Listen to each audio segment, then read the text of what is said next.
బడుగు బలహీన వర్గాలకు న్యాయం జరిగేంత వరకు ఈ పోరాటం కొనసాగిస్తామని సిపిఎం పార్టీగా మేము డిమాండ్ చేస్తున్నాం. ఈ పోరాటం ఇంతటితో ఆగదు. రాబోయే కాలంలో ఈ అగ్రవర్ణాల ఆధిపత్యం తగ్గే వరకు, అడుగు బలహీన వర్గాలకు న్యాయం జరిగేంత వరకు, మోడీ మెడలు వంచి పార్లమెంటులో బిల్లు పాస్ అయ్యేంత వరకు ఈ పోరాటం కొనసాగిస్తామని ఈ సందర్భంగా పాలక వర్గాలను హెచ్చరిస్తున్నాం. ఇది కాకెమ్మ కథలు చెప్పడం కాదు.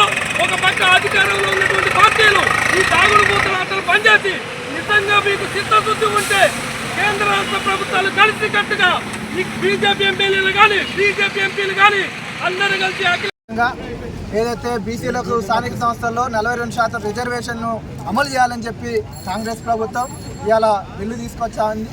కానీ తీసుకొచ్చినటువంటి ఈ బిల్లుని ఏదైతే ఇవాళ అగ్రవర్ణాలు ఉన్నాయో ఈ స్థానిక సంస్థలలో ఈ బీసీ రిజర్వేషన్ ఇంప్లిమెంట్ అయితే రేపు అసెంబ్లీలో కూడా ఈ బీసీ రిజర్వేషన్ కోసం పోరాటం జరుగుతుందనే కుట్రతో ఇవాళ తెలంగాణ రాష్ట్రంలో ఉన్నటువంటి ఏదైతే అగ్రవర్ణాలు ఉన్నాయో రెడ్డి జాగృతి పేరుతో ఈ తెలంగాణ రాష్ట్రంలో బిల్లును ఇంప్లిమెంట్ కాకుండా కోట్ల చుట్టూ ఇవాళ కేసులు వేస్తున్నటువంటి పరిస్థితి ఈ తెలంగాణ రాష్ట్రంలో ఉంది.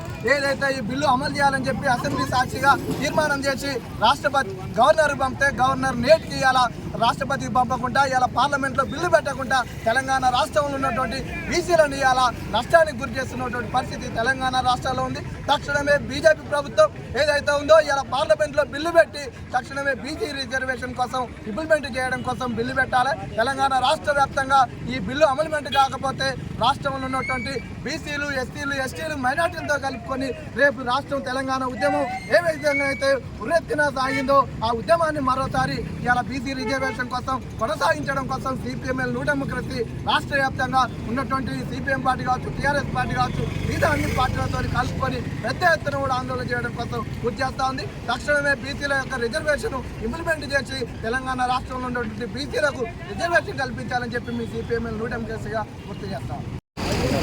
అసెంబ్లీలో తీర్మానం చేసి అన్ని పార్టీల నాయకులు కూడా దానికి అగ్రి అయిన తర్వాతనే రిజర్వేషన్ ఎన్నికలకు రావాలనే ఆలోచనతో ప్రభుత్వం ముందుకు వస్తుంటే ప్రభుత్వానికి కాలంలో గట్టలు పెట్టినట్టుగా అగ్రవర్ణాలు ఎవరైతే ఉన్నారో ఈ రెడ్డి ఫౌండేషన్ వాళ్ళు కావచ్చు, లేకపోతే ఇంకా జాగృతి వాళ్ళు కావచ్చు, ఇంకా అనేక రకాల సంఘాలు కూడా ఇలా 3 కాపులు, కర్ణములు, రెడ్డిళ్ళు అని చెప్పేసి ఇలా 3 సంఘాల వాళ్ళు సుప్రీంకోర్టులో, హైకోర్టులో కేసులు వేసి 42% రిజర్వేషన్ అమలు చేయకుండా కాలంలో కట్టబెట్టినట్టుగా వాళ్ళ మొత్తం కట్టుకోవడం కోసం ముందుకు వస్తూ ఉన్నారు. మేము హెచ్చరిస్తా ఉన్నాం, అఖిల పక్షాల సంఘాల నుంచి హెచ్చరిస్తా ఉన్నాం.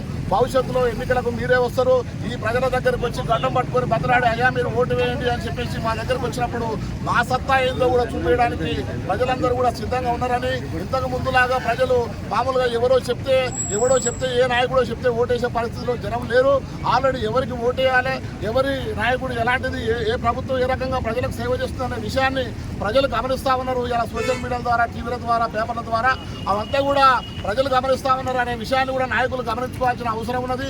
మీరేదో పాపం కట్టుకోవడం కోసం ప్రయత్నం చేస్తే మాత్రం మీ బొంద మీరు దోకున్నట్టు అవుతుంది. భవిష్యత్ ఎన్నికల్లో మిమ్మల్ని అందరినీ కూడా బొంద పెట్టాల్సిన పరిస్థితి వస్తుంది. ఎందుకంటే అధికారంలో ఉన్న మీరే ధర్నాలు చేస్తాం, అధికారంలో ఉన్న మీరే పికెటింగ్ చేస్తాం, అధికారంలో ఉంటాం, మేము రాష్ట్రాలు చేస్తాం అని చెప్పేసి ప్రజల్ని కళ్ళు కట్టి ఏదో నర్రంగా నాటకం ఆడుతున్నాం మేము అనే ఆలోచనతో మీరు చేస్తూ ఉన్నారు.